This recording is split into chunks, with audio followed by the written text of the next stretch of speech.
probably no prizes for guessing where I am today, and it's been brilliant being back in Athens. The last time we were here was in 2016. We've got a couple of nights in Athens before the first night was last night. We stayed at the Royal Olympic Hotel, which Lauren and I had stayed at previously during our last visit in 2016.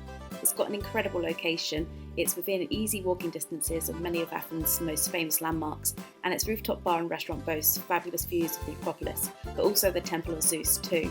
The rooms are spacious and clean, with, oh my god, comfy beds, unbelievably comfy, and our room had a balcony overlooking the pool area.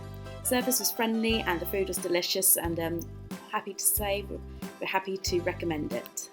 Before we join Azamara Crest tomorrow, which we're incredibly excited about, from of course the Greek port of Piraeus, where we'll be going on a 5-night Greek island round trip. So very exciting. I mean, especially after the last 18-19 months, all we've gone through with the travel industry, it's just such a blessing to be back travelling again, doing what we love most of all.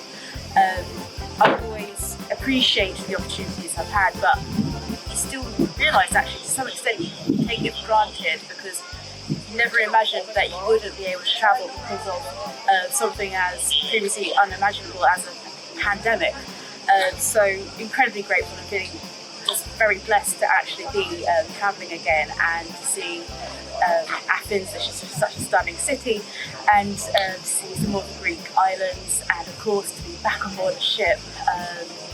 Definitely been having withdrawal symptoms of cruising, but today we have been doing the typical tourist thing of the hop-on, hop-off bus.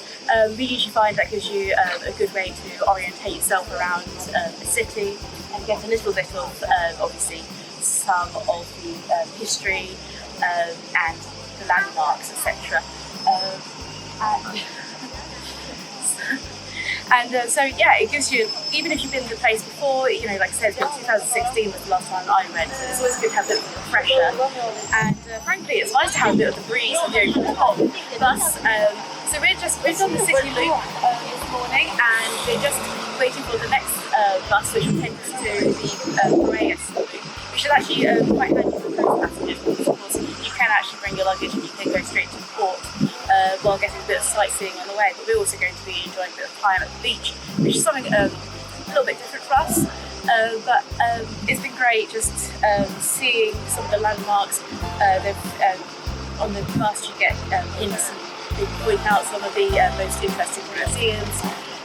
So yeah, it's just great to be back in Greece, great to be back travelling, and we'll keep you updated.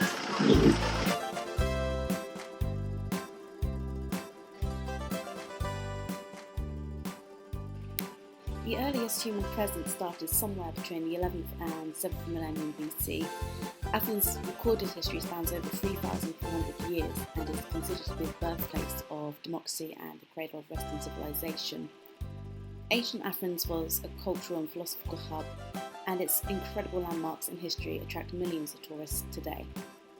But Athens was also influenced by the Roman and Ottoman empires, remaining under Ottoman rule from the 15th to 19th centuries, and traces of their influence can be spotted across the city, along with iconic landmarks dating back to the golden era of classical Athens city-state, and more recent 19th century neoclassical buildings built after Greek independence from the Ottomans. The Parliament building is one of the most famous neoclassical examples, and is especially popular with tourists for its changing of the guard ceremony. With such a mixed and rich history, you won't be surprised to find that Athens boasts a plethora of world-class museums, but it's not a city that only looks to its past.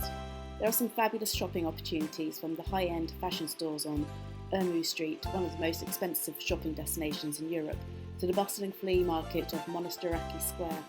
And of course there are plenty of places to eat and drink and enjoy traditional dishes like moussaka, souvlaki, saganaki and pastitsio.